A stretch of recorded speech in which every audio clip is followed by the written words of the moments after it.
Good afternoon, everyone. You're all most welcome to the UCDVO Annual Forum 2021, Beyond the Boundaries, Activism in an Interconnected World. My name is Hilary Minch, Manager of UCD Volunteers Overseas. So we're really delighted that so many of you have joined us today from places around Ireland and around the world, and from different walks of life and sectors. So a special welcome to colleagues from UCD Global, the UCD community, Irish Aid, volunteer sending agencies, and the development education sector. You're all most welcome, and thank you for taking the time to join us today. In Beyond the Boundaries, Activism in an Interconnected World, we invite you to explore what it means to be an activist or a global citizen in a fragmented and polarized world, and to consider how we are connected to one another, and to each other and to the planet. In a time of urgency and polarization, is our way of responding to the crisis part of the crisis? So as you will see from the program that you've received, we're going to dive into these questions with a most illuminating conversation with Claire Mulvaney, educator, writer, and facilitator, and the philosopher, professor, and poet, Dr. Bayo Akomolafe. And this conversation was recorded recently in West Cork and Chennai, India. So this will be followed then by a live spoken word performance by Chiamaka Enyi Amadi, which will bring us up to a short break. We will then reconvene with our esteemed panel, Dr. Alice Feldman, Chiamaka Enyi Amadi, and Emmanuel Von Lee. I will introduce our guests after the break, and we will start our panel discussion then. So before I have the pleasure to introduce Dr. Bayo Akomolafe and Claire Mulvaney, I just would like to thank Concern Worldwide for their development education partnership, which made today's event possible. And I would also like to thank Irish Aid, who provide funding under the Development Education Grant Scheme for our Global Citizenship Programme. So as you know, these days we are living within boundaries with restrictions on our movement, and we are physically separated from one another in a time of a global pandemic.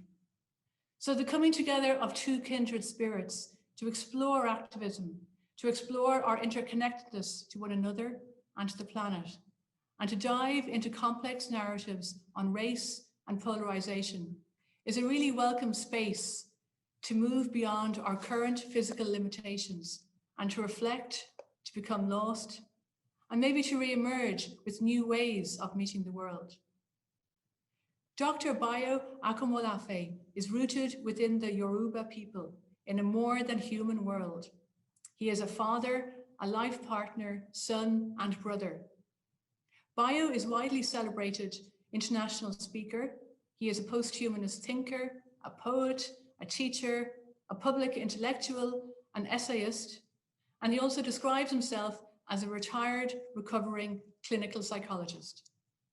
He is the author of 2 books, These Wilds Beyond Our Fences, Letters to My Daughter on Humanity's Search for Home, and We Will Tell Our Own Story, The Lions of Africa Speak. Bayo is the chief curator of the Emergence Network and host of the online Post-Activism course, We Will Dance with Mountains. And when we first reached out to Bayo a number of months ago, we just couldn't believe our luck when he came back to us straight away with a lovely, enthusiastic response. So we are very honored to have you as our keynote speaker today, Bayo. And joining Bayo in conversation is our friend of UCDVO, Claire Mulvaney, who many of you know from past UCDVO fora. So Claire is a writer and educator living in West Cork, Ireland. She is a graduate of Oxford University and has been leading transformational learning programs for over 20 years across the globe. And she weaves the strands of creative practice, service leadership, and spiritual ecology and social justice. She is the author of One Wild Life, a journey to discover people who change the world.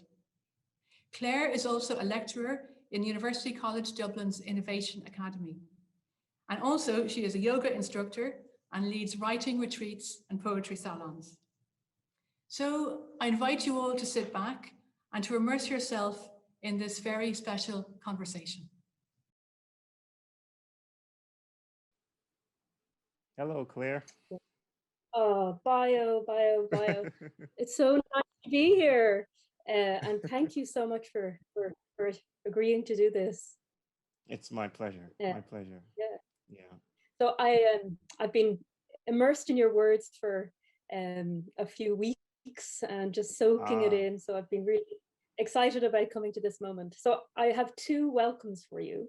The first one is to welcome you from UCD, from the University College Dublin volunteers or overseas as part of the annual forum. But then I really want to welcome you to my home. So I'm sitting in West Cork in the southwest of Ireland. And from my chair, I can see the Atlantic Ocean that's come in all the way wherever it's traveled from. And spring has arrived here today because it was absolutely glorious weather, and bulbs I planted weeks ago are now in bloom, months ago are now in bloom, and the birds are chattering. There's a kind of a potency that's coming alive. So I wanted to really invite the power of this place into our conversation and kind of what it brings. And I'd love for you to just as kind of a way of beginning to tell us a little bit about the place which holds you right now. I know you're in Chennai, India. Yes, boundaried by a different ocean, but still, it's one global ocean, right? Thank you, Claire, for that beautiful welcome. I'm in India right now with my family in Chennai, in the state of Tamil Nadu.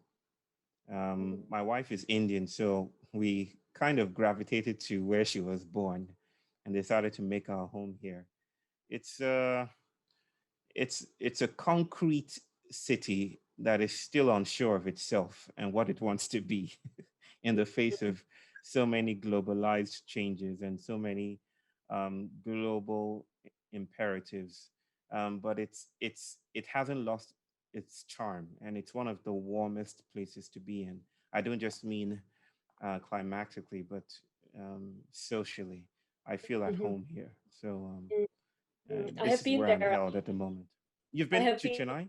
Yeah, and the vibrancy on the streets and the vibrancy. What have you been noticing in your environment recently? What's been bringing you alive there? Well, given that I haven't been going out much, there's a there's a there's something of a lockdown. A lockdown at the moment.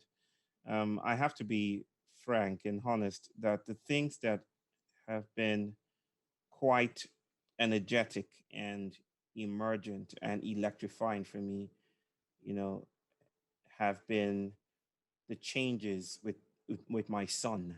My son is neurodivergent. That's one way to describe him. Or I prefer neuroemergent. And he's 3 years old, and he's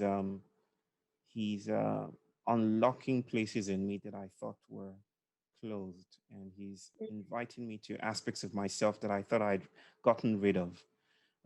So he's very much like a god, almost like an altar in the room, and we're all orbiting him, just trying to relocate ourselves, not trying to fix him, but trying to meet him halfway. And that's really spiritual work there. It's sacred ground, isn't it? How do we meet? Yes. Yeah, yes. Beautiful. He sounds like a gem. He's a diamond. Yes, he's great. Yeah. So I want to just kind of orientate us to the topic of the forum. And I have a few words, if you don't mind me reading your own words back to you, but there was a passage which I felt really I'll close captured. my ears. Your words are so glorious. And they, we could go on because they bring a poetry and a reverence with them as well. But this was one which I thought kind of captured some of what we're the territory of what we're in. And it's from your book, These Wild Things Beyond the Fence, which is letters to your daughter. The world is bigger than plot, lengthier than conclusions, keener than comeuppances, nobler than anthropocentric thought, more curious than solutions, and more abundant than arrivals. In short, we don't make the world alone. The world makes us too. Maybe the world wants to make us a better place. So this I kind of beautiful, you know, that's it really captures this sense of the language of reciprocity and the Yeah. language of this kind of sense of being interconnected. Yeah. So Yeah. when you think about that sense of the boundary or the border in relationship to activism, how might you navigate those spaces or terrains? I think we're collectively at a loss, you know, as to what to do with the the boundary of the human. And I think that's the electrifying challenge of our time.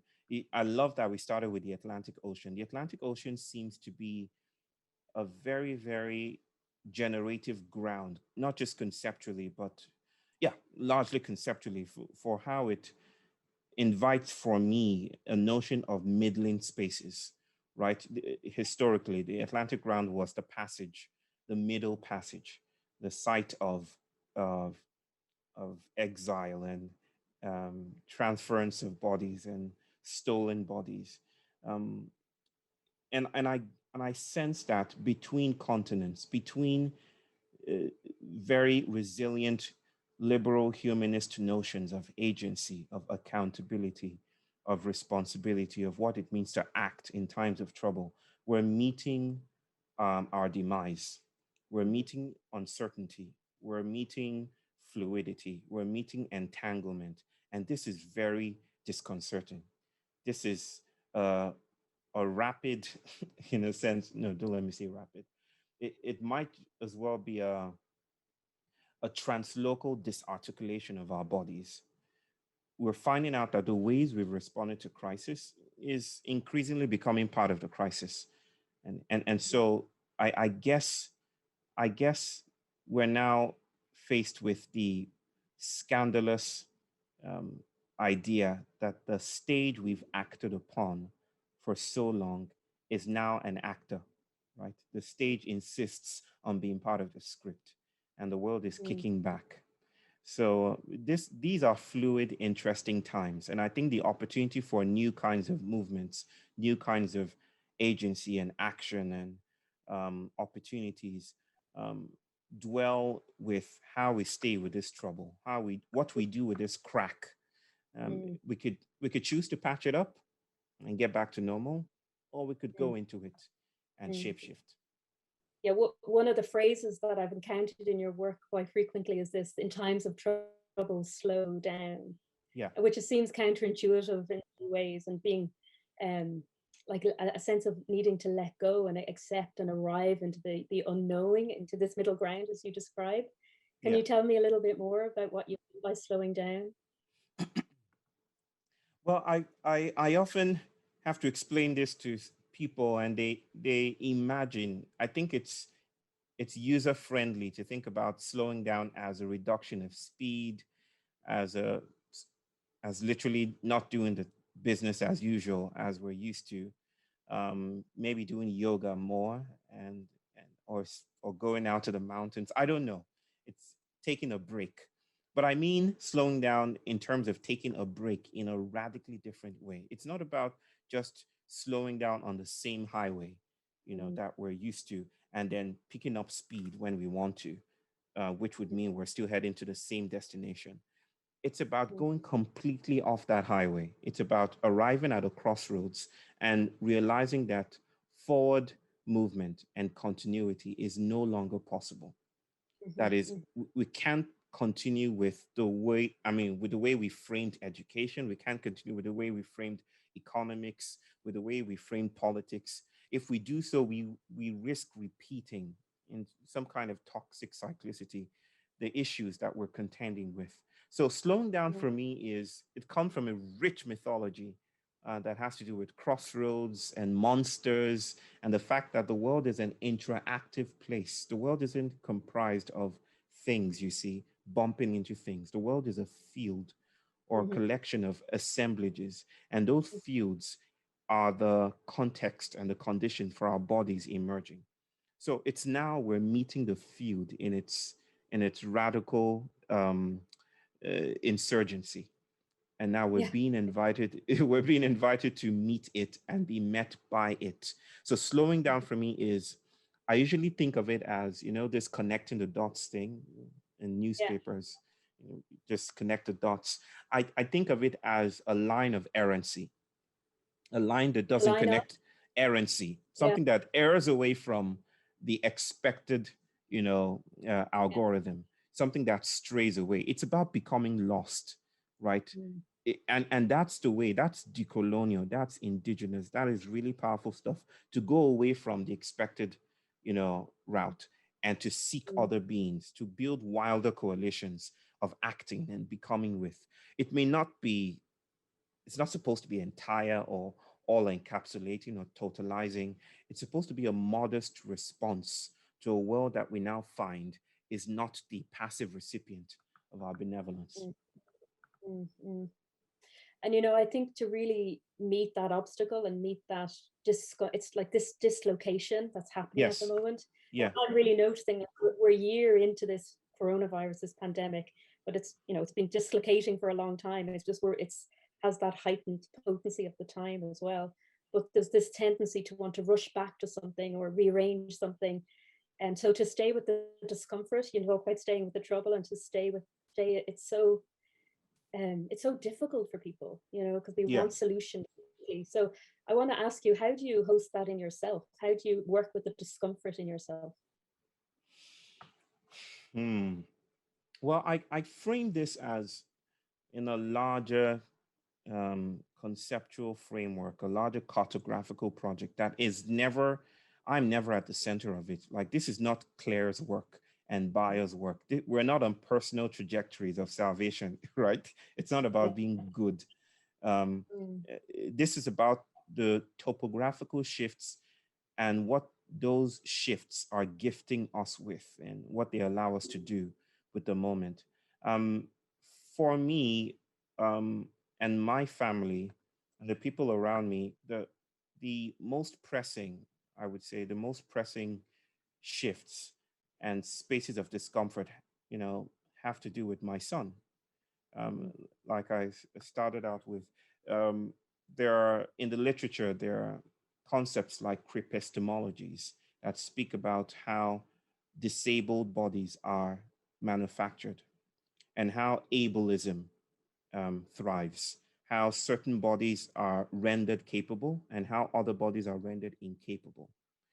In my view of things, those bodies that are rendered incapable by a certain paradigm are the ways out, are the emancipatory trajectories, are the cracks in the fabric of the familiar, right? So Mhm. it may look like disability, it may look like failure, it may look like darkness and shadows. It may look like death and demise, but I feel Mm. that's what the world is inviting us to, like to relieve ourselves of our mastery and to come to Yeah. places of deep composting humility. So how I'm working that out, right? There's no easy concept to frame this, right? Because it's so fugitive, it's ongoing.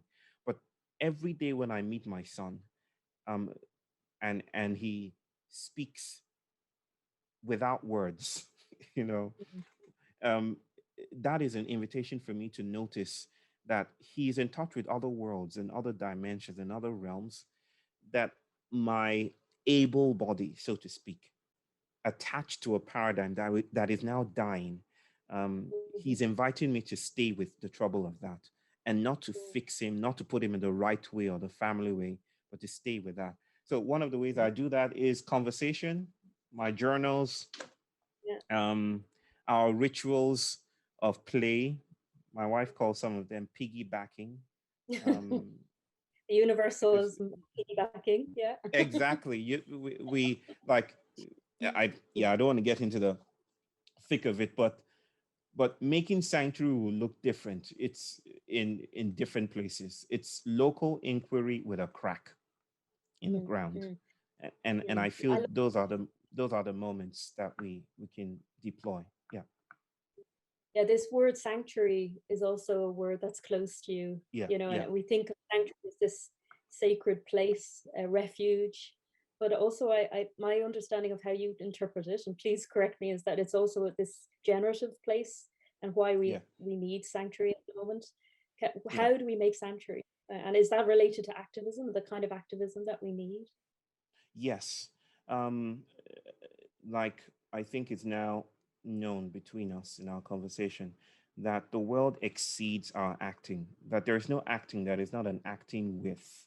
That is Mm-hmm. the scandal of modern arrangements, that when we think we're acting from a unilateral, unidirectional place of intentionality, that we're actually acting with bodies, we're acting with networks. It's networks that act. Mm-hmm. Sanctuary is the place that I think of not as a place of safety as such, you know, in the ways that we've received the word from its political legacies across the Enlightenment period and pre that, um, in the medieval times, how the church would hold sanctuary for fugitives. Mm-hmm. So if you were accused, for those who don't know, I'm sure most of us know this, if you're accused, you claim sanctuary, right? And you're given a space where you could rest and your Mm-hmm. accusers could not touch you, given that you accept Jesus Christ as your Savior and you are fed the Eucharist. You were never allowed back into society at large, you were sent on exile. I think of those arrangements as meta justice or meta juridical systems. They're more than just justice. We're kind of used to thinking about justice, justice, justice. But justice is increasingly a creature of the nation state, has always Mm-hmm. been a creature of the nation state. So I think justice often gets in the way of of transformation, and it has carceral dynamics right now. Um, Ongoing right now is the trials for what's his name, Chauvin, um, Yeah. George Floyd. Trials are ongoing right now, um, and I think I just sat and watched just one session. You know, someone being questioned, and I kept on Mm-hmm. asking myself that nothing at the end of this will be will be enough, right? Mm-hmm. And nothing will account for that moment when a grown man called for his mama, and as his neck was being broken and as breath was being stolen from him.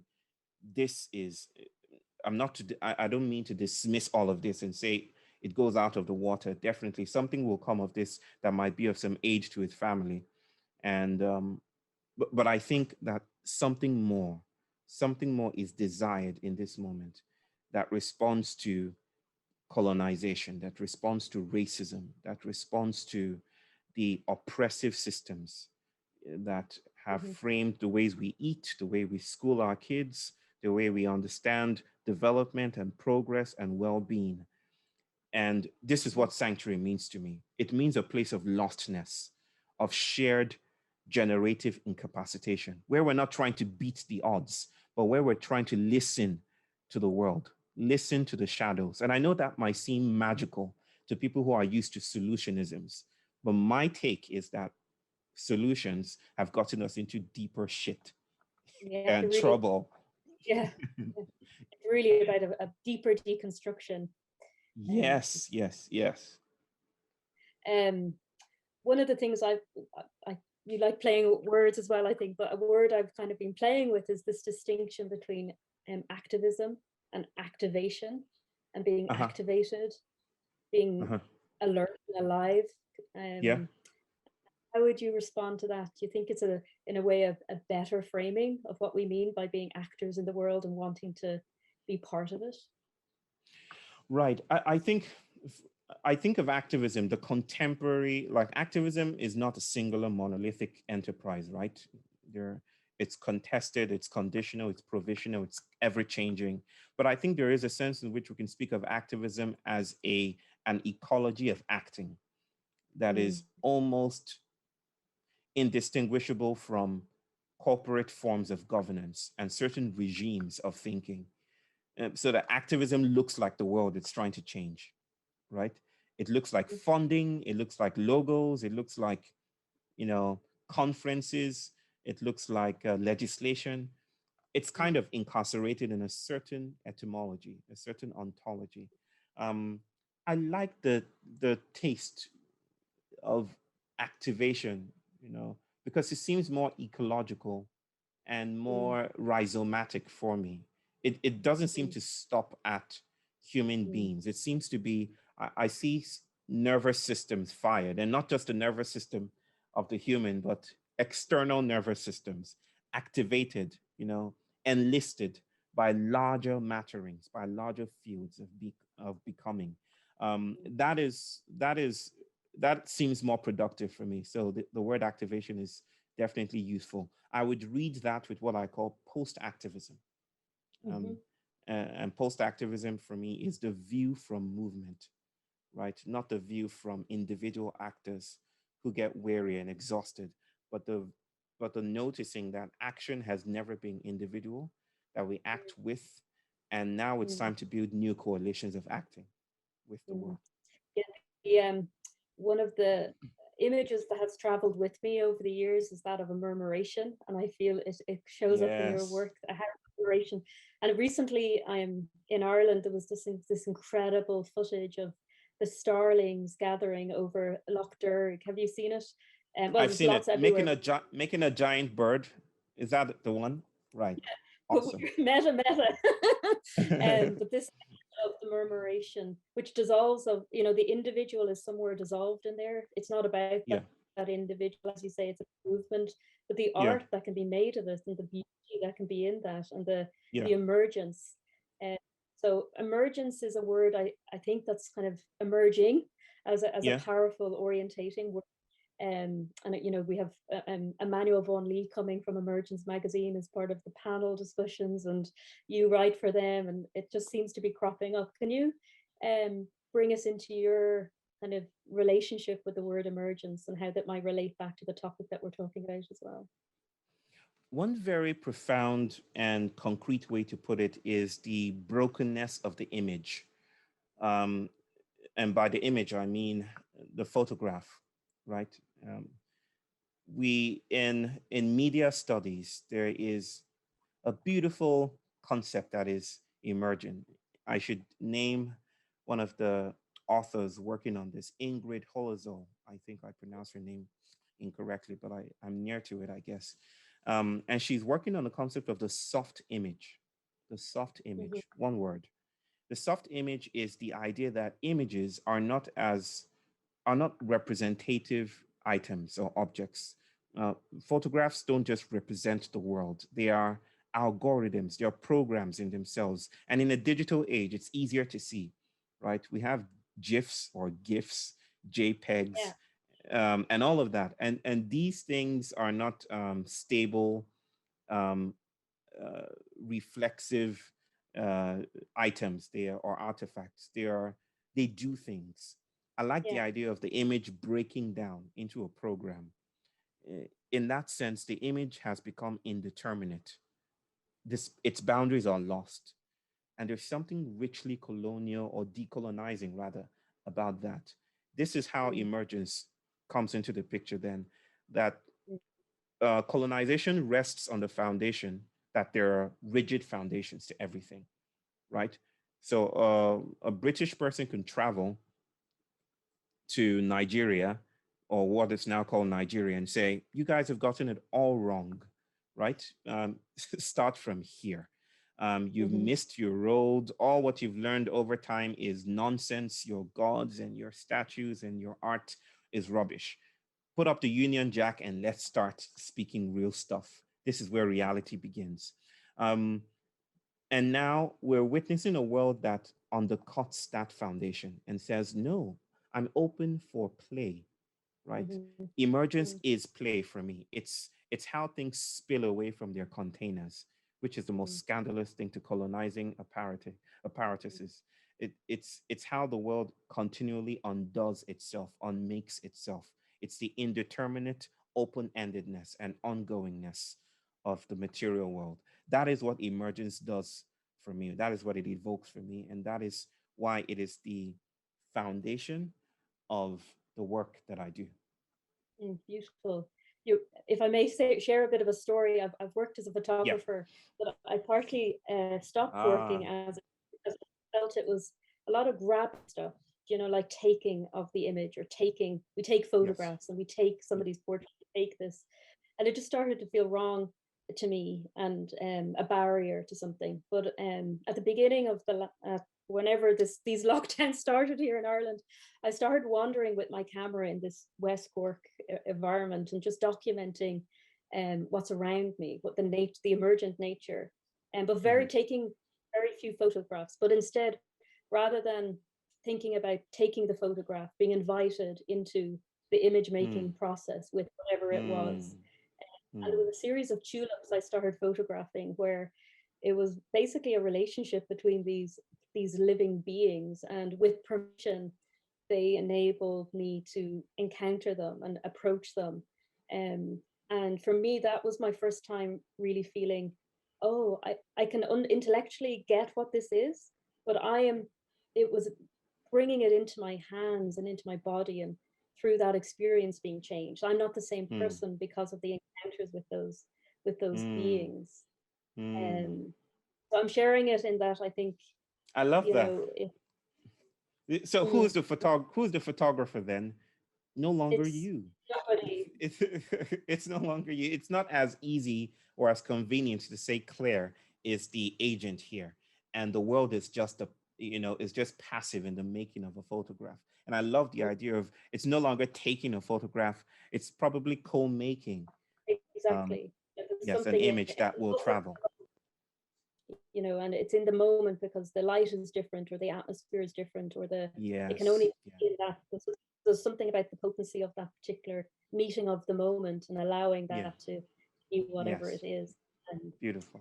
so Beautiful. I think, you know, as a kind of a metaphoric kind of encounter, it's like what is it to meet this moment with that sense of being willing to be dismantled ourselves, being willing to let go of who we think we are. um and would you say that that's kind of what's happening, like how, you know, how do we encounter this moment? Do we need to bring that sense of um disencountering of ourselves, if that's making sense? Yeah. I mean, I think I've said something about one way we can go about it is to further pathologize the cracks, the Mm. the uh, the instigations of the shadows and the light, which you speak so beautifully and affectionately about, um, and to say no, it's just me, it's my agency, it's my creativity. Mm. There's nothing else to be said about that. And then getting back to the familiar, to shopping malls and highways and and vaccines and donuts, especially donuts. If you know the context of that of the donuts there, um, but there is another sense in which we can follow this very precious line of errancy, this flight of deterritorialization. It's learning how to become lost that becomes the challenge of our time. How do we nurture this lostness? And it's not supposed to be some kind of ongoing lostness. It's supposed to bring us to other places that we're not familiar with. So Mm. the ongoing defamiliarization of the world is an opportunity. It's a fluidization, is a liquefaction of things that allows us to reshape the way we meet the world. And we can increasingly assert ourselves and say, no, we need to get back to the city. But I think that is at the risk of enhancing and reinscribing suffering. And I hope that some of us learn to exile our bodies away from that. Mm-hmm, mm-hmm. It's a whole, yeah, the possibility within the crack, you know. Yeah, yeah, Um, yeah. so, and another thing I wanted to bring us towards, and I'll read something if you don't mind. Again, being your work, where are they? Because I think this is one of your gifts, Bio, is your gifts of bringing us to new questions.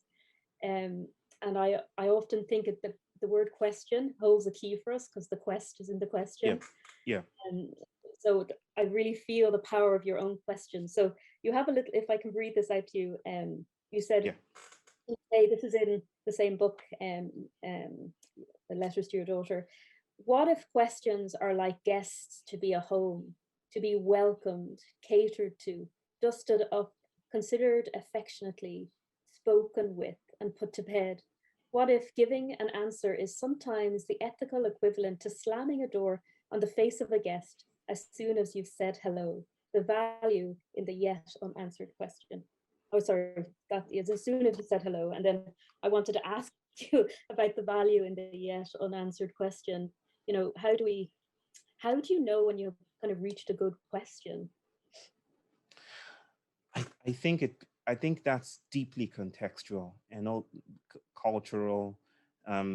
It's a sense of aliveness. It's like an alertness. It for me, I experience it as my membranes getting thinner. And I think Celtic spiritualities speak about a thin place, right? Yeah. A thin place where the divine presses so intimately against the ordinary, and the sacred and the ordinary become one. It's like a fugitive alertness, an animacy that makes me alert to certain things. And being in that world of alertness can be truncated when we assert or insist that the value of a question is only to arrive at an answer, right? So I think there are many questions in the world at large today. There are many questions about how we go ahead, many questions about what it means to meet each other again. And if we rush to an answer, we would have missed the agency of questions, the material and what do I call it? Alchemy, the material alchemy of questions and what they do to us, what they allow us to witness, what they allow us to experience when we just stay with them, which is a beautiful affirmation of Donna Haraway's phrase, staying with the trouble. Like the trouble of questions is to prepare us for the unknown. And I think that's the humility that we need at this point in time. Yeah. I had a beautiful encounter this morning. I was on a walk, and it was over a fence came this little voice, and it was, "Who are you? Where are you going? Where are you going?" And then it was a little child who I hadn't met before, and they were in their back garden, and they ushered me over. I have a little dog, and I said, "Do you want to see the dog?" And they said yes. And they just kept asking questions about me, and I was asking them questions, and it was just so liberating, you know, just to be in these simple things. So it brings us back to the, you know, a child, we have that in us, but we forget to ask the questions. We think we know the world when actually we don't at all. You know, we think we know ourselves and we don't at all. So is this kind of, how do we continue follow the questions, follow the where they lead us? And I think you're really, your work and your words bring us into those places. And so I think sometimes coming out of your reading bio, I felt a bit discombobulated. Even a complex word. That's the point, you know. where do I go here? I think that's the sense, and you know, it's I have a feeling that, you know, your land that you've come from is really alive in that experience as well. This, you mentioned it, the indigenosity of place and of being, and I just kind of want to bring us back into this. I started with about being here in West Cork and the potency of the land, but yeah, if we're talking about being interconnected and global, and deconstructing boundaries and borders, but yet how do we stay really connected to our sense of place and indigenosity and our beingness here, while simultaneously kind of reaching out and bringing in? So I just, you know, again, I don't have all the answers to that, because you want to both preserve something for its purity, for its power, and yet also be open to it evolving into something else. And I think that's particularly when we speak about, you know, in Ireland we have our own language and our very strong indigenous culture. You know, you're from the Yoruba tradition, you see it in India. So How would you respond to that? So what I think I'm responding to is, how do we become alive to these um, instigations around us, to place, to the aliveness of place, to the vitality of place? Um, I think the world is constantly, we started this question in a sense with children. And I think children are, it was a friend of mine that said children are one of the most oppressed groups of people on the planet. Um, and he meant it in the sense of, I think that it's quite obvious what he might mean, in light of the ways that we enact a form of adultism that insists that children are, depending on our cosmologies, children are just blank slates, awaiting personhood, right? And we impose upon them the things that we would have them know. And they have nothing. It's a unidirectional relationship. They have nothing to, except they learn to be in the family way, except they learn to wear a suit and earn a degree. And so there's some kind of structural violence that hushes the magic of being a child. I think just like a compost heap to us might be an entire universe to a red worm. What right? What we call discombobulation and confusion is magic to children. Their ontologies are entirely different, and they know how to play with that, if we get out of the way. So I feel that the world is more generous than the myth of scarcity would allow us to notice. It's constantly inviting us in. There are more cracks in the surface than the surface would like us to know about. And it might look like a moment of love. It might look like a moment of poetry. It might look like a moment of incertitude, confusion, or failure, when you're met with the inadequacy, of, of self. You feel not worth it. You feel dragged to the ground. And I'm learning from, my own ancestors, and the history of slavery, that it's at those moments when we're pressed to the ground, not just literally like George Floyd, but also philosophically in the sciences that um, assumed that we were closer to nature and therefore primitive, and therefore not as rational or as developed or as superior as the white man. It's in those moments that we find other places of power, because now we can say, of course, we are closer to nature, and nature is an unending, unyielding, constantly migrating trope of power, right? Why would I want to fix myself within a pyramidal scheme of power when I can travel and play?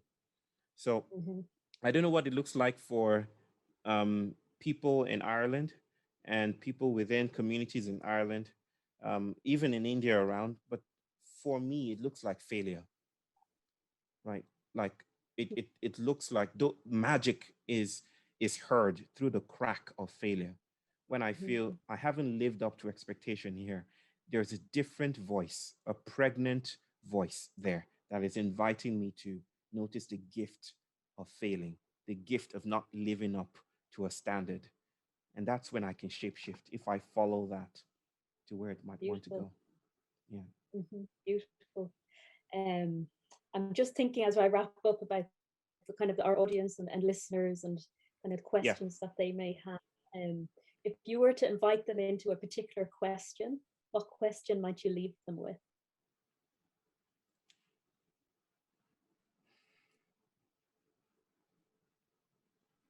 Where does it hurt? Where's the wound?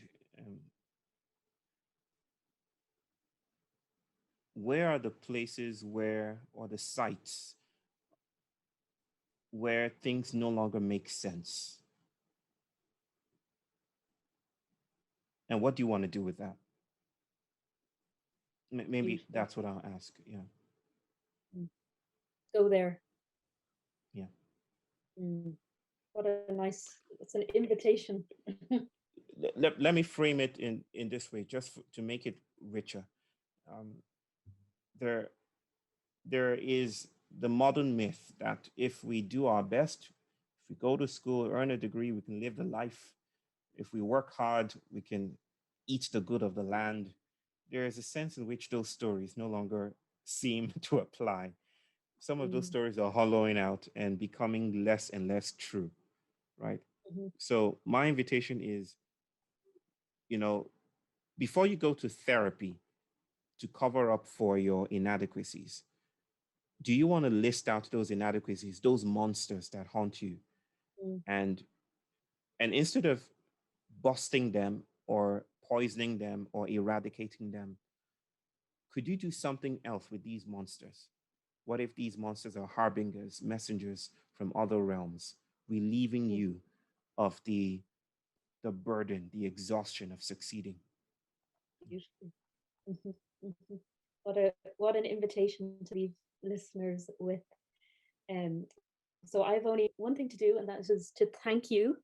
But seeing that we're also speaking of entanglement, I also want to thank your wife and your children for, being part of this and enabling you to be here. And also to thank the people who are behind the scenes here from Yes, UCDVO, and and to thank the places that hold us as yes, well. To thank here at West Cork, and yeah. to thank Janai for seeding, I think, something, and hopefully seeding some questions and seeding connections in new ways. So Bio, it's been a pleasure to be in conversation with you, and um, I really appreciate your gift and your words. Thank you so much, my dear sister. And I also offer gratitude to everyone listening and those that whose bodies are the conditions of our sitting together and having this conversation. Thank you. Mm. Thank you.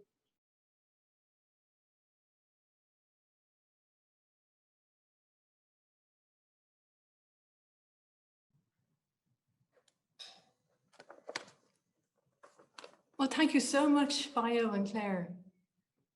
I'm just going to check my volume. Thank you so much, Bio and Claire, for taking us on the most incredible, a rich, thought-provoking journey across oceans, and for inviting us to meet the world in different ways.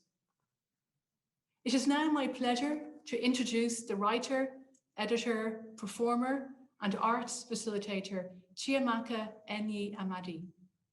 Chiamaka's work has been published widely, including in Poetry International, the Poetry Ireland Review, and the RTE Poetry Programme. Her incredible short story, Dishonouring the Dead, was published in The Art of the Glimpse, 100 Irish Short Stories, selected by Sinead Gleeson, a superb collection of Irish voices across 3 centuries of writing. Chiamaka was born in Lagos, Nigeria, raised in Galway, and now lives in Dublin. She is a graduate of UCD. This is Chiamaka Enyi Amadi performing I Will Not Be Shamed.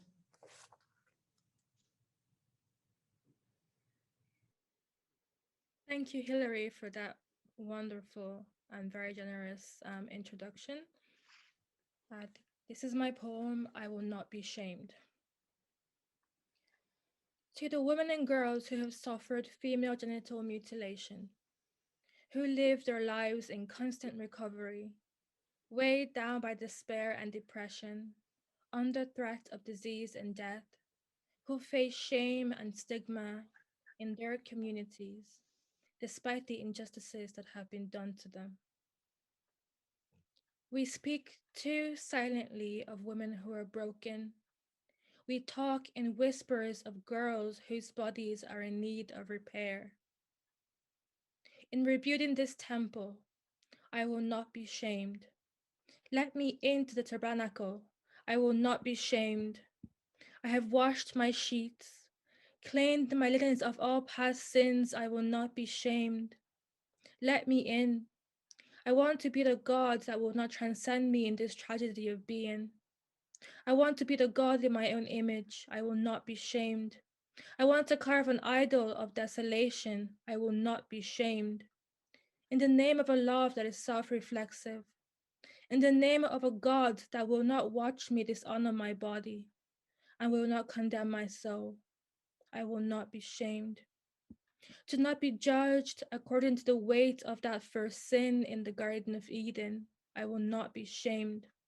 To be a body in exile, I will not be shamed. To be a body in recovery, I will not be shamed. Let me in.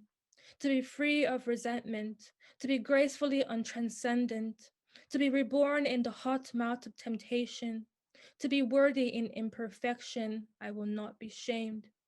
In this aging impermanence, I will not be shamed.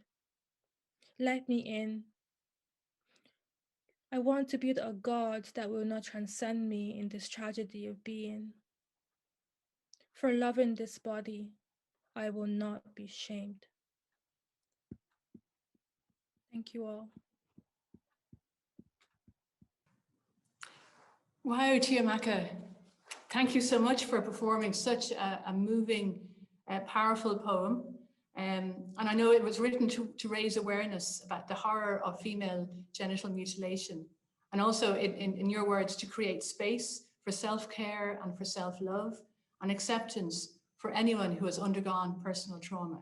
So thank you again so much for sharing that piece. So to all of you, our audience, we hope you've been stirred by what you've heard so far.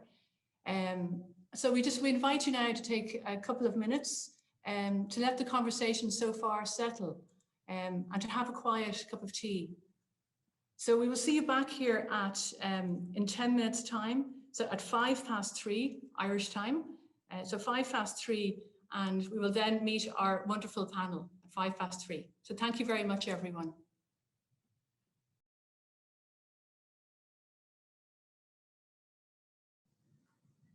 Oh, hello there, everyone, and welcome back. It's great to see all our panel have gathered now. So it's now my honor to introduce our panel of esteemed guests who join us to continue to explore the themes that were introduced in Bio and Claire's conversation, and also to offer perspectives on different new ways to engage with uncertainty, activism or activation, our interconnection, and also to tell stories with our facilitator, Claire Mulvaney. So firstly, I'm delighted to introduce Emmanuel Von Lee. He is an Emmy-nominated filmmaker, a composer, a Naqshbandi Sufi teacher, and his work has been featured in, among others, National Geographic, the New York Times Op Docs, the New Yorker, and the Atlantic. He is exhibited at the Smithsonian and screened at festivals and theatres worldwide. Emmanuel has directed numerous award-winning films, including Earthrise, The Atomic Tree, Sanctuaries of Silence, and Elemental. He is the founder and executive editor of Emergence Magazine, a publication that explores the threads connecting ecology, culture, and spirituality. And I'd encourage anyone who's interested to sign up to this really special magazine. And prior to his work in film, Emmanuel performed with some of the biggest names in jazz and has released 2 critically acclaimed records, Previous Misconceptions and Borrowed Time, and also a most beautiful soundtrack to the film Elemental, which I found myself listening to this morning, Emmanuel, and being transported by it. So Emmanuel lives in a small coastal town in Northern California with his wife and 2 children. So Emmanuel, it's great to have you here and you're most welcome. Lovely to be here with you all. Thank you so much for that lovely introduction. Dr. Alice Feldman is the Program Director of the UCD School of Sociology, MA Race, Migration and Decolonial Studies, and a Decolonial Dialogues platform at UCD, which is a first in Ireland and Europe. Alice uses arts-informed participatory and decolonial methods to explore marginalization, collective action, and social change. Over the past 2 decades, Alice has worked in research, advisory, and volunteer capacities with many civic, community, and other organizations in Ireland involved in anti-racism, migration, and interculturalism work. So we're so delighted to have you with us today, Alice, and thank you for your support always to to UCDVO. And our final panelist who comes back to join us is the writer, editor, performer, and arts facilitator, Chiamaka Eni Amadi, who I introduced earlier, and you performed your beautiful poem, I Will Not Be Shamed. So thank you again for joining us, Chiamaka, and you are very welcome. And our storytelling facilitator is Claire Mulvaney. So I'll pass over to you, Claire. Thank you. Thanks, Hilary. Oh, hello, everybody. And firstly, I want to address the listeners out there. So we were aware that there's people gathering from all over the world here on this call. We can't see you, but we know you're there. So it's been lovely to see people gathering from Cameroon and West Cork and Dublin and into the United States. So we're very aware of your presence here as we're on this webinar. Just a little thing I'd like to mention. Our digital forums are always an unusual experiment in how we gather. And I like to think of the ancient practice of gathering around a campfire, because when we gather around a campfire, we listen in a particular way. We listen for story, and it's often a slower form of listening. We listen for the experience and not necessarily an outcome. So I want to place in the very middle of all of us right now a metaphorical campfire in which we can gather around and listen. And in order to listen in that way, I also invite you to get really comfortable. So you're going to be listening now for another 45 minutes or so. So are you comfortable? Are you warm? Do you have water? Just make yourself really comfortable as you sit into this conversation. And lastly, to say, we're not going to be doing a traditional Q&A at the end of this, because we want to host questions in a different way. We want to seed some questions with you, like Bio was doing with us just at the end of his conversation. So as you're listening through our conversation here over the next 40 minutes, I'd really love you to see like what questions are being sparked in you, what's coming alive in you, also what's challenging you. And at the very end, we have a way of harvesting some of those questions and seeing essentially what questions are in the ether, what's out there. So there are some of my invitations to those listening right now. And to the panelists here, it is such a pleasure that this moment has arrived and that we're all together. And behind the scenes, there's been a lot of work to make this happen. And we are gathering across oceans. The Atlantic Ocean is between us again. As we straddle Ireland and the US with Emmanuel in Canada or in California and ourselves in Ireland. But we also come at the confluence of disciplines. So we have academia and sociology, we have the arts, we have journalism, and we have media. And for me, that space of confluence is a really rich meeting place. So let's see what kind of gets passed through this confluence over this next little while. So just in terms of how this will flow, I have some conversational questions for each of you as a panelist, and then some kind of more general questions. And at the end of this, I hope that the four of us, we can seed some questions between us and see where the conversation goes. So to get us going, I wanted to invite each of you to respond to something I invited Bio into as well, around what have you been noticing recently? And also what is being activated in you recently? What's bringing you alive? So maybe I'll go to you, Alice, first, if you don't mind. What's bringing you alive these days? You'll need to unmute yourself as well, Alice. All of you actually will need to unmute. It wouldn't be me if I didn't forget to unmute myself. It's quote of Knowledge 21. It's the quote of the year, basically. Yeah, you're still on mute. And I just want to thank everyone for inviting me, and it's just a lovely event and moment to be talking with everyone here and meeting people that I haven't met before as well. Well, I suppose what's animating me, and I suppose something that is just a huge part of, well, it's let me just say it's been a long journey. I'm a child of the 60s, so whatever's animating me today is the product of many decades. and many different ways of working in many different places.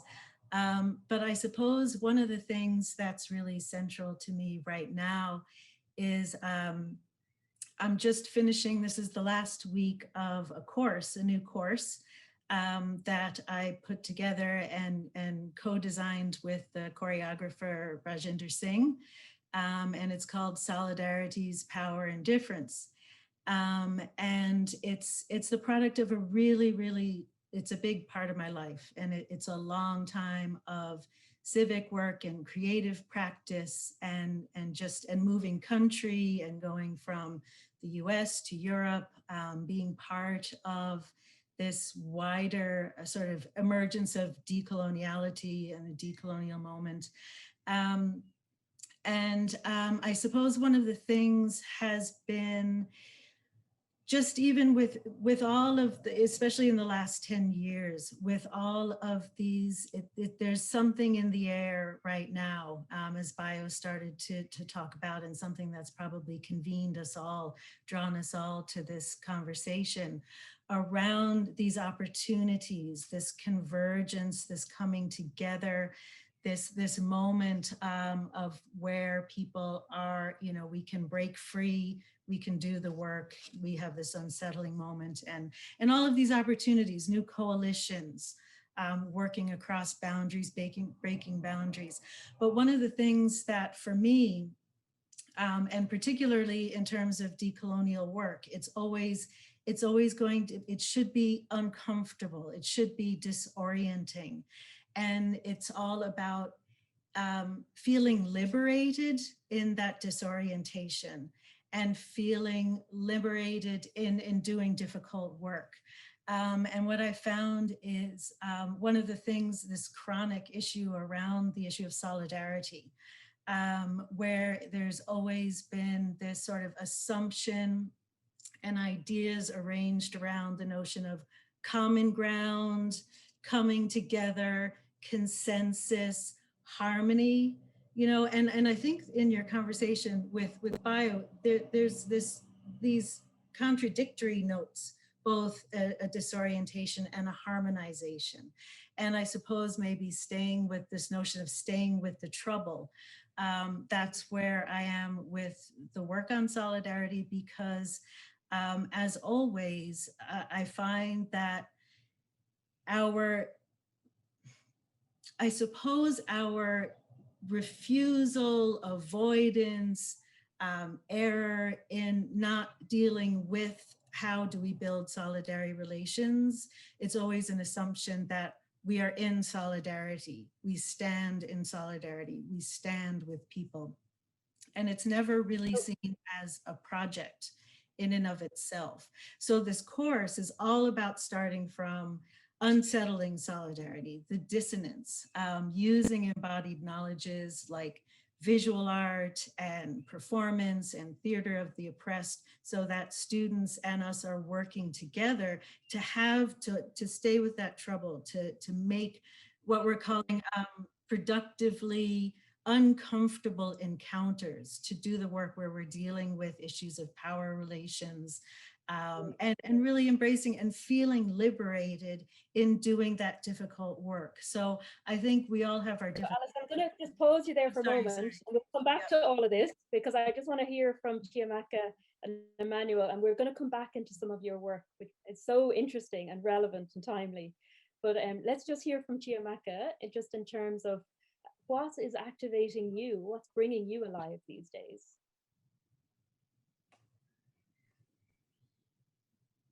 I think for me, it has been a combination of music, of poetry, as well as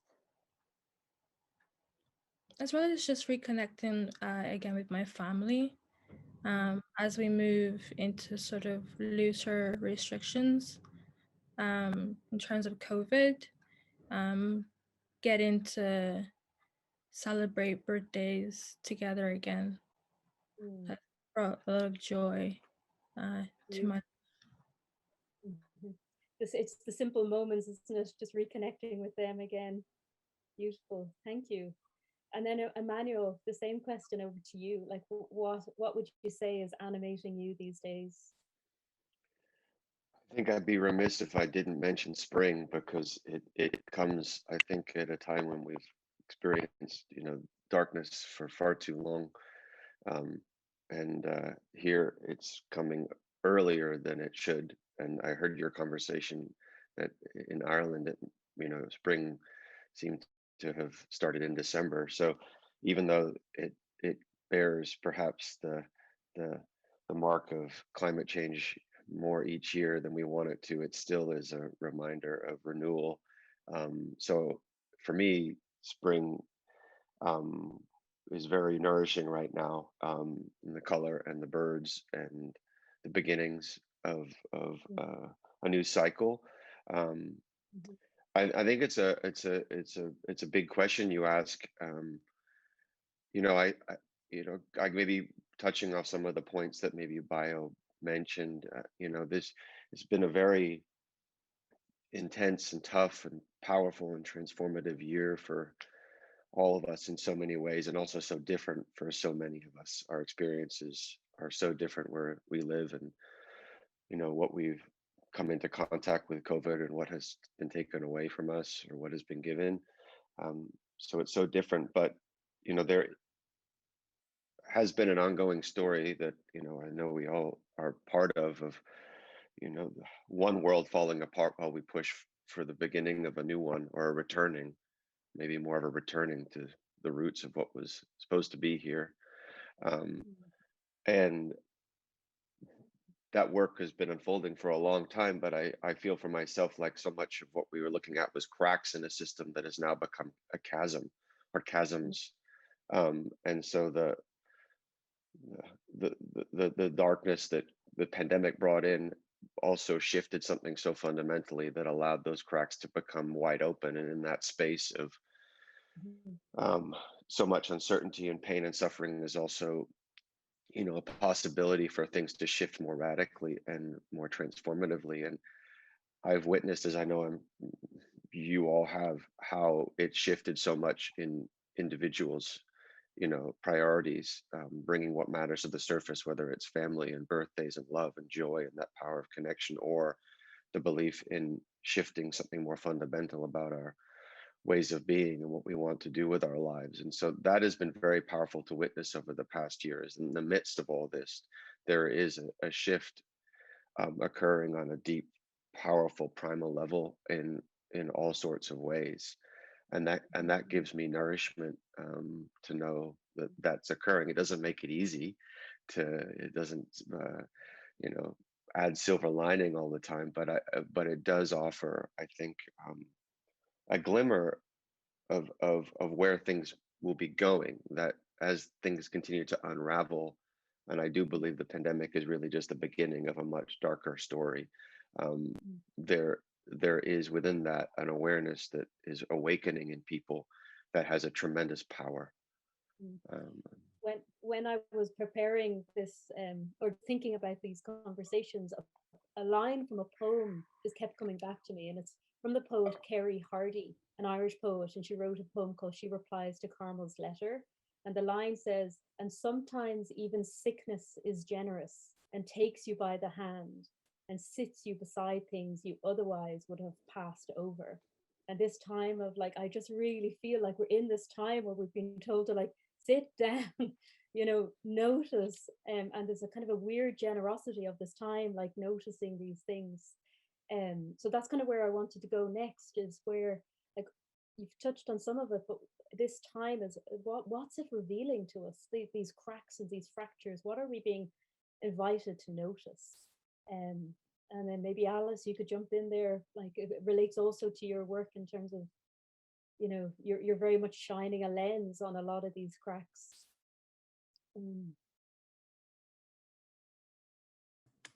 Well, I mean, I'm just in the moment in terms of what's been going on in Ireland in the last year, in terms of particularly people being activated by the globalization of Black Lives Matter movements, the horrific ongoing, I mean, none of this is new, the ongoing threat and death of Black bodies at the hands of all sorts of institutions and that, but the activation in Ireland of young Black Irish people who are coming together and coming more publicly and voicing their experiences in Ireland in terms of, you know, just racism and race and all that's, you know, just something that in Ireland just hasn't, well, and it's, you know, that's why I'm just very activated around this opportunity to bring issues around whiteness, white fragility, white innocence, white appropriation, because I do think no matter what's going on around us, all of the possibilities and the creativities and the re-existing that's going on, that this is something that is always going to be an ongoing, you know, it's about dealing, white people, I mean, I'm a white educator and creative and activist, but, and I think, you know, I mean, talking about the blurring of edges, I mean, I'm talking, you know, these are hard edges, but I think, like I was saying, are very liberating. And young white Irish people here and students were very much stimulated and activated, and they're coming forward. So I think, I mean, right now, that's some of the cracks that, you know, it's unfinished business. I think it's about unfinished business, but that we're in a generation, maybe one or two, you know, younger than me, but this moment, particularly in Ireland, where there is this shift in creative interventions that I think are creating spaces for white people to come in, not to find their own spaces, right? And people are wanting to do this. I think young people especially they have an intuitive sense that these things need to be addressed. So those are things that are being illuminated, and the opportunities for white educators and artists to immerse, because what the students have done in my course with shifting to, especially in the pandemic, where it's been so Zoom based, and we're making collages and moving bodies even through Zoom, going back to, you know, a sense of embodied knowledge and being able to dig deep in this very constructive way. So that's kind of that's everything that I'm immersed in right now. Yeah. It sounds very vital, alive, as in, like, you know, the restriction of what we're in has actually this new, I can feel the newness within that for you as well. It how about, has to happen. yeah. Giamacca, how about for you? What do you think is being exposed?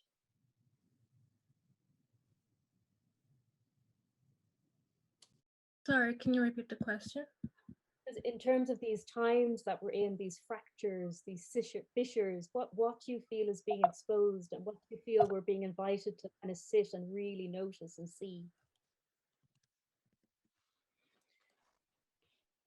Of course, as Alice spoke about, we're invited to, I think we're unable now to ignore the level of systemic violence against people of color, against poor people, against just normal people, really.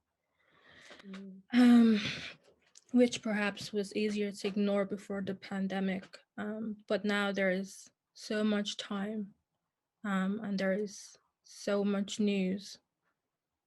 And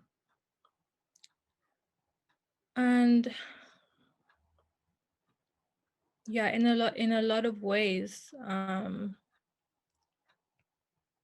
it can be, I find it to be deactivating. I find it to be deeply upsetting and overwhelming to consume all of that news. I think perhaps when I was younger, I felt it was a moral obligation to be aware of every bad thing that was happening in the world. But as I grow older, I take it upon myself to tune some of it out, to sort of focus on the aphorism, to sort of cultivate your own garden, by the philosopher Voltaire, and to really try and conserve energies, as a person, but also within my own community. Yeah. It's like the scale of what we're in is so vast, it's hard to take it all in, and nor do we have the capacity to. So sounds like you're wise there, cultivating your garden. Emmanuel, it kind of links to something I wanted to ask you about with your work with Emergence magazine. For those listening who have not come across Emergence magazine, I highly, highly, highly, highly recommend it. It's one of the most, I think, precious things emerging out of this time, your work, Emmanuel, and what you're doing. Because one of the things I love about, well, two things. One is you're working beyond news cycles. You know, it's not in this kind of short frame of time. It's really working with this long arc of time. Like what is the legacy of a story, in that ancient span of storytelling? How will it last beyond just the current moment we're in? Emmanuel, could you talk to us a little bit more about the role of story in this time and why it's so important? Sure. That's another really big question. We like big questions here. Why not? Yeah, we don't work on the tied to a news cycle as a publication, and as a storyteller myself, I was never drawn to trying to just unpack a specific issue related to a specific point in time that would only really be valid in response to that issue in that moment in time. In truth, I think, the news cycle isn't just responding to the moment. If you go deeper below the news cycle, each point that the news is raising reveals something deeper that is more systemic, which is part of an arc of time which goes back for hundreds, thousands, whatnot. Whether you're talking about what's happened with the Black Lives Matter movement, that's it's not a news cycle story.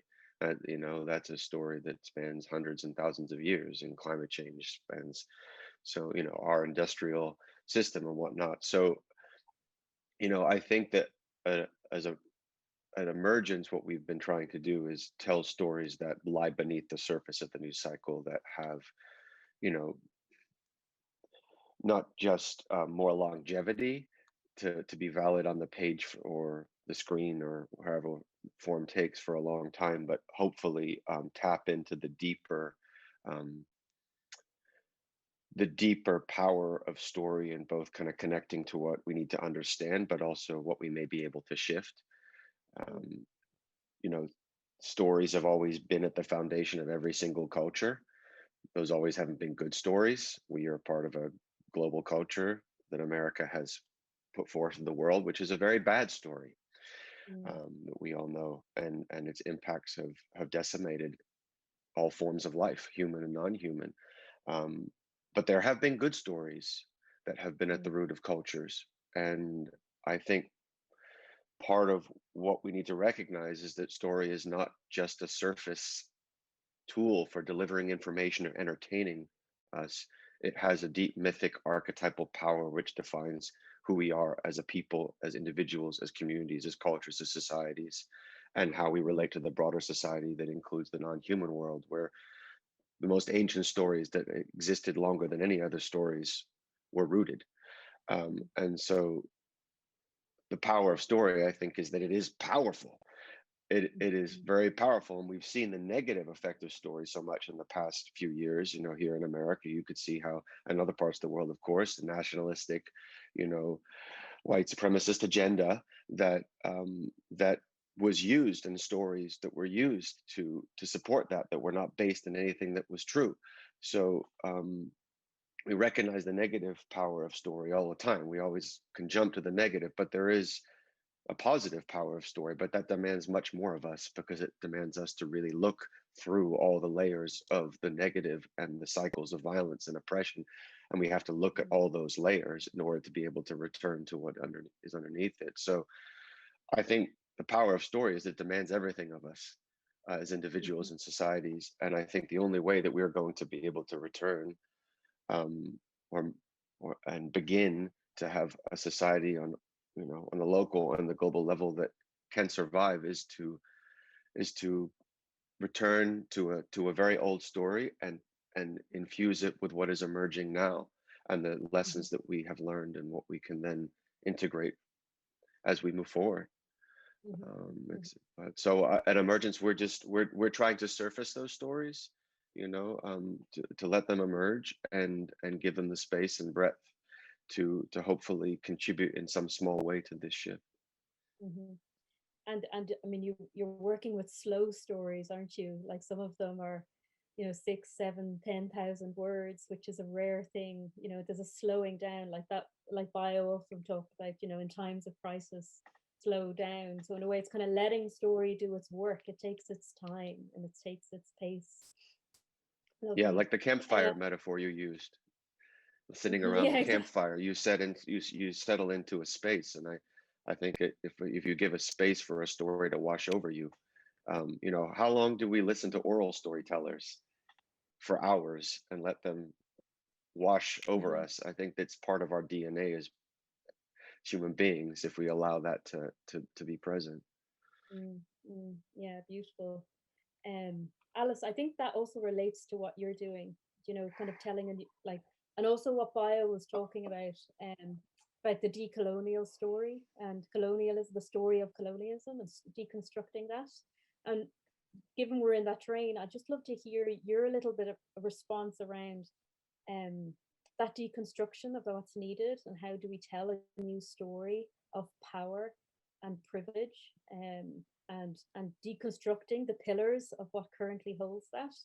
So I suppose I'm inviting your response into some of Bio's kind of conversation around decolonialism and then how that relates to your own work. I wanted to pick up on some of what Emmanuel was talking about in terms of telling stories and what that becomes a space for, you know, and what that channels and all of what stories can channel, both, you know, beyond time, beyond boundaries, beyond experience and things like that. And I guess one of the things that's really central for me is there is such richness and power and opportunity, potential of around storytelling, you know, if we think of all that carries. And for me, I guess it's so much about the practice and the praxis on the ground. So for me, I'm looking at finding ways and experimenting, you know, and trying across art and education and activism and all these ways. How do we, I suppose, and maybe this is a question, like you were talking about generating questions for the audiences, questions to leave out there. And so I always come back to Audre Lorde's notion of working from the edge of each other's battles, right? So you can't walk in someone else's shoes. You can't mobilize on the basis of experiences that you have not had, you know. Now we're talking about coalitions. We're talking about all these ways of working intersectional mobilization and things like that. But I think it does come down to how do we work on how we even just questioning our abilities or our ways of receiving other people's stories. What do we have to do? What kind of work do we have to do? Rather than saying, oh, I know, because this always happens, any kind of testimony, witnessing, the story around the table or profound, you know, activist stories or whatever. There's always that, oh yeah, that happened to me. There's this sort of eliding of complexity and of just difference. and difference that we will never make sense of, you know, what people call incommensurability. Things might be similar, but they're not the same. And we have to leave that space open for that tension and contradiction, and all. That's where the richness is. So, you know, so I'm coming from that perspective. How do we make ourselves, how do we develop this capacity to hear, to receive, to engage beyond what's already shaping how we hear and what we hear and what we tune into? Does that make sense, sort of? So yeah, so how do we get to the point where we can, maybe that's the most we can ask for, we can work from the edges of our different struggles, of our different battles, but even working on the edge, because you can't collapse everything, working on the edge, we have to do this difficult work to figure out what are the ways, not what I get and how inspired I am from your story, but what are the ways that I am possibly misunderstanding your story, or not hearing what's important about the story, or using the story in a different. So that's kind of where I'm at the moment. And I think that's a large part of the Decolonial project as well, is even just questioning what we assume we have the capacities to give and receive. I love that idea of working at the margins or working at the edge. And I'm reminded of kind of one of our mythological stories in Ireland of the Hare's Corner.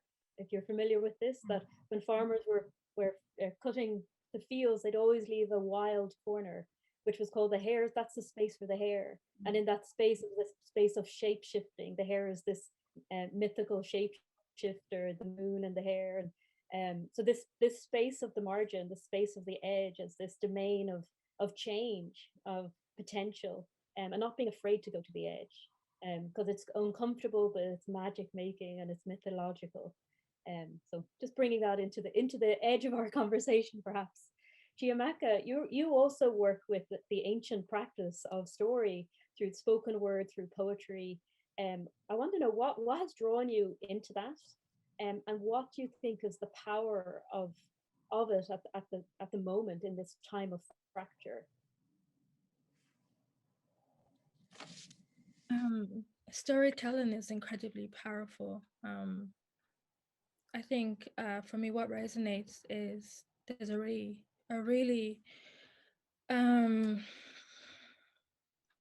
just a really powerful quote from Bell Hooks, and it goes, "The function of art is to do more than tell it like it is. It's to imagine what is possible." And so for me, that is what I view sort of the privilege and power that I have in my words, in my spoken words and my written words, is to play around the arena of possibility, beyond what we have now, beyond the lives that we're living now, beyond the systems and structures that are in place now. Mm-hmm. That's beautiful. And you know, in the poem that you shared with us, Chiamaka, I think you gave us a clue to some of the work that we need to do. You referenced about that we should try to be free of resentment of kind of the other, and also rid ourselves of shame. It feels really timely for this moment about not othering, but also this sense of freeing ourselves. How would you respond to that? Do you think it's relevant for now? I think it's incredibly relevant for now. I think there are physical and political, but also there are psychological and sort of psychosocial barriers when it comes to activism and trying to create change. And I think resentment and shame and anger can be productive. Some great Black womanist thinkers have written about the uses of anger, but I think especially shame and resentment can be hindrances to the work of trying to create a more peaceful and more equitable world. And it is often used as a device by oppressive systems to sort of separate and cause divisions and chaos within communities, to sort of turn people against each other instead of focusing on the real sort of structures of oppression. I loved in your poem this kind of sense of, there was a sense of an invocation, like this repetition, I will not be shamed, I will not be shamed, like a mantra almost. And it just was striking me the power of the voice to kind of proclaim and just to make declarations of facing against something or pushing against something. And I think that's something we can do in this time. We might not have the answers, but we can declare not this, not this. Yeah. And that really came out through your work. I think for so me, I also want to go ahead. Go ahead, oh, please. I think that sort of the tradition of repetition is one that I take from the biblical tradition. It's one of the few great things that come from from the Christian tradition, is the focus on ritual and the sort of acknowledgement that humans are fallible and are, we forget easily. And so this acknowledgement that we need to repeat, whether it's actions and practices and words, whether it's through prayer or it's through songs and chanting, is that morality cannot be arrived at from just one moment of enlightenment. It is a continued practice. It's a daily practice. It's a repetition of kindness, of there's, I think for me, my practice especially, which I've taken from the Christian tradition, is repetition and just a daily ritual of making sure that you're taking care of yourself and you're taking care of your community. And then through art, proclaiming that in my work, so that in a wider context, I think that it's a message that I hope will spread far. Just that we should not focus on sort of the one big, I think the Enlightenment pushed us towards this way of thinking that change is just one big moment, whereas we need to, I think, refocus into sort of repetition. It's continual daily practices of goodness that will get us towards a better world. That's beautiful. And I think the activist world, in a very broad sense, has a lot to learn from that, because I think has been very much like a singular actor or out in the doing realm, doing something, where it's actually about like, who are we being? What are our values we're sharing? How are we showing up? What's the process? So I love that. And that was a question I wanted to ask each of you as well. So maybe Emmanuel, like, and to Alice, what other learnings do we need for this time? What's the learning required for now?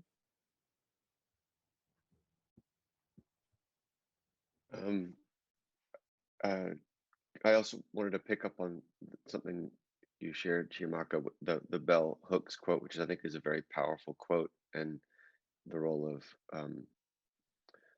art is not just to deal with what's happening right now and challenge what's happening right now, but to look beyond. And I think that's very important right now, is to consciously recognize the power of looking beyond where we are, these possibilities, because I don't think they're just imaginal spaces. They have a power to them. It's like that possibility is like a thread going out there, and it exists. And if you have other threads, and each of them representing different possibilities from different people, from different places, from different cultures, those threads end up coming together, and then they start to form something, and then you can move beyond reacting to the present and unpacking the present, which is important, but then you have somewhere to hold you as you step into the space that is before you. And so I think that's really important, to recognize. Again, story is so multidimensional. It doesn't only exist in a physical form that you react to based on something that's happened. It exists outside of time and place as well, and recognizing that power is important. So I just wanted to circle back to what you said, which is so important. Yeah, I sorry, Claire, your question, it's gone from my mind.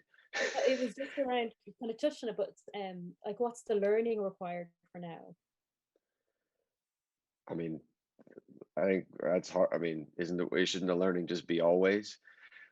I mean, I, I think maybe what the now is real. We're starting to realize how little we know, and we're being shown that daily. How little we know about ourselves, how little we know about our own cultures, how little we know about what's going on in the world, how little we know about, oh, what can happen if a zoonotic virus emerges, and how little we know about how dependent we are on supply chains, and how dependent we are on technology, and how dependent we are on human touch, and how that feels when we don't have it. I mean, there's a constant learning that's so deep right now. So how little we know is my answer to that, I think. Mm. I was listening to another wise man last week, Parker Palmer. He's a Quaker man, and he's now in his 82, and somebody asked him, what's your learning curve looking like now that you're 82? And he said, I'm becoming closer to beginner's mind than ever before. I was born baffled, and I continue to be baffled. And I just love that, this process of kind of unknowing, having to unknow, and be in the humility of that. So that relates. Alice, how about Emmanuel, did you want to respond? I would just wanted to just a quick point that, I think, like, going back to what you talking about, what is this time showing us? Early on in the pandemic, we spoke to this wonderful British storyteller, myth maker, Martin Shaw. Some of you may be familiar with him, and he talked about how the pandemic was really an initiation, and that's something that stayed with me through the year. This feeling, it's an ongoing initiation, but it's like an initiation is often just very much an undoing. It's a pulling back, a taking away, a revealing of what lies beneath the surface. So just to respond to what you said, but yeah. Absolutely. Yeah, so over to Alice. Like, I'm just curious, as an educator responding to the same question, what do you think is the learning needed for now? Well, I can't really respond just as one part of who I am, but I do a lot of, I see my pedagogy as a central part of my art form, as well as my activism as well. So for me, it's very much unlearning and relearning and reimagining by becoming more in touch with your embodied self, your sensory way of being and making sense in the world, not going to some written piece, or some received knowledge or some sort of technical thing, but going back into, because there's this phrase that gets used, the coloniality of being. So even the way, even our senses are colonized in terms of, Eurocentric stuff, Western, all of the things that, the ways in which coloniality has been sort of seeped into the very fabric of, and the very ground of the planet. So it is learning to get back into our own bodies, our own senses, our own sensibilities, our own ways of sensing and creating knowledge. And as an educator, activist, artist, it's kind of moving all of what's standard curriculum aside and learning by doing. and learning from work, both whether it's research or other writings or other cultural forms that come from lived experience, and creating knowledge collectively from the ground up and from the experience up, not from what's on the shelf. And having and bringing those together in debate or critique or whatever. So that's what I try to do as an educator, is just totally shift how we learn and the material that we draw on and create together with whoever is in the space of learning and sharing. And I think we could place emergence into what you're doing there. You know, it's an emergent pedagogy based on what's alive in the room and the bodies in the room. That's wonderful. Can you believe it that we're almost out of time? That has just flown by. But I wanted to just ask you one thing before we turn back to the listeners here. If you were to leave them with a question, or even in you right now, what is a question that's surfacing that's alive for you? If you have one. If not, don't worry. I'm just asking each of you, you can just jump in with this.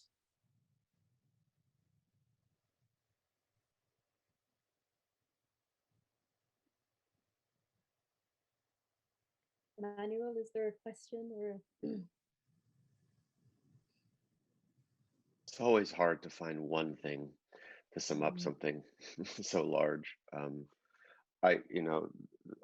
The question I would say maybe is a response to that is that how can we move away from singular responses to any situation, because there is no one response to any situation. There have to be many responses to a situation, and I think maybe that's what there was a comment in the chat I saw, which was, recognizing that like the cracks in the system are not the same cracks the world over.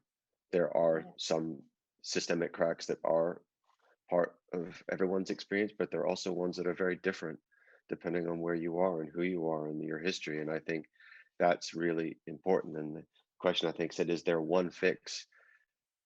I think maybe, questioning the one fix is the question that we should ask, and questioning a singular response. I think it's a singular idea that we're all supposed to buy into. This is what got us, part of what got us here. That's very powerful. And it might not be very fair to put Alice and Shimaka on the spot after that, but if there is something arising for you in terms of a question, what might that be? Alice, is there anything, or Shimaka?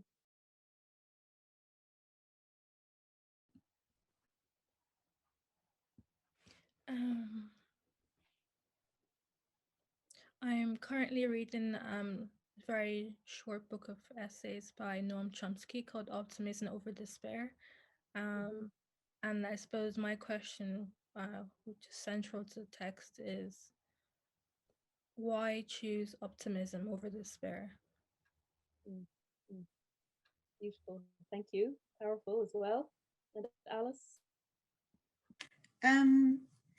Well, I don't know. I'm just thinking about, how do we step into and embrace our entanglements? And, it's one thing to identify them. Then we're not always entangled with the things we want to be entangled with, but maybe just kind of stepping into that and embracing that.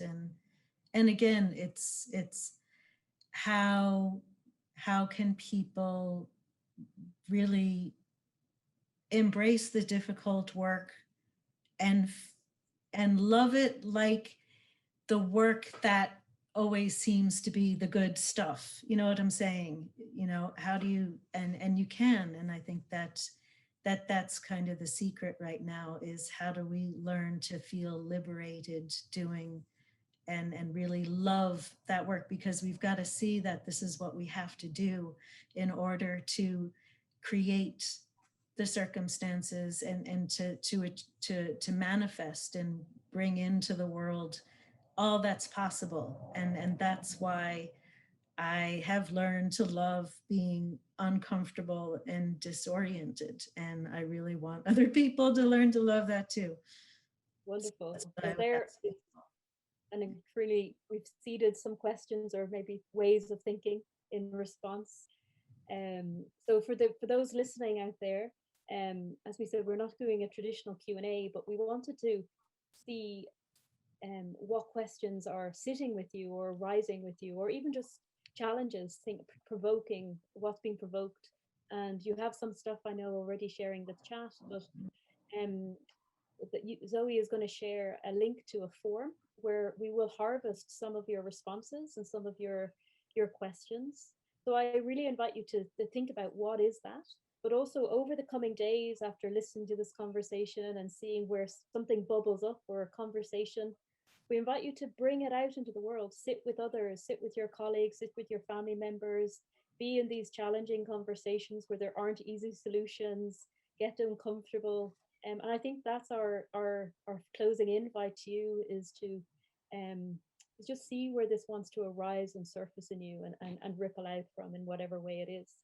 And then my last thing I want to do is just to really thank you all here on the panel, Emmanuel, Alice and Chiamaka, for your time, for your insights. I wish we had longer. Maybe this is a to be continued, but just your openness here was really strong, and I really appreciated it. And then to those behind the scenes, again, thank you so much.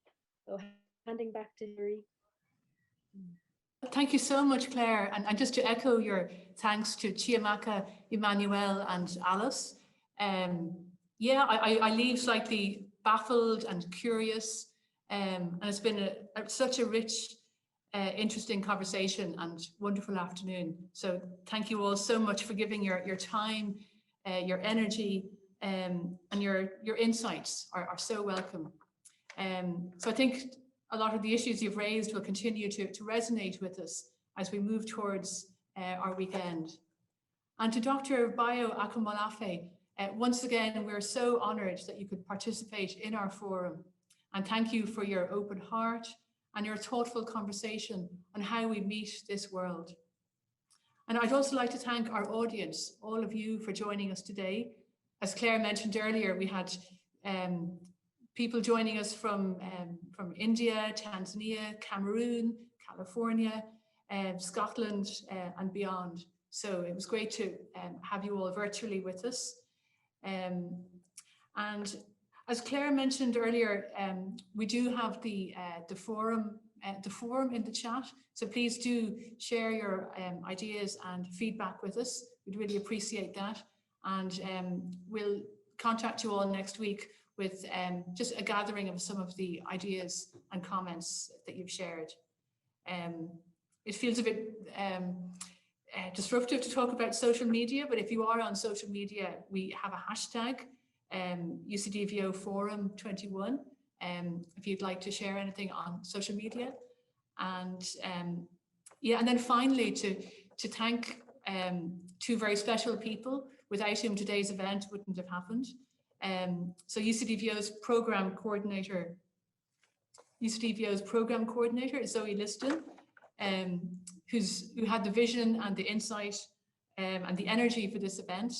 And she was very ably assisted all the way by our wonderful program assistant, Grace O'Hara. So thank you so much, Zoe and Grace.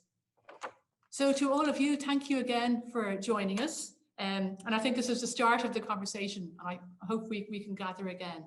So thank you all very much. Good afternoon, everyone. Thank you.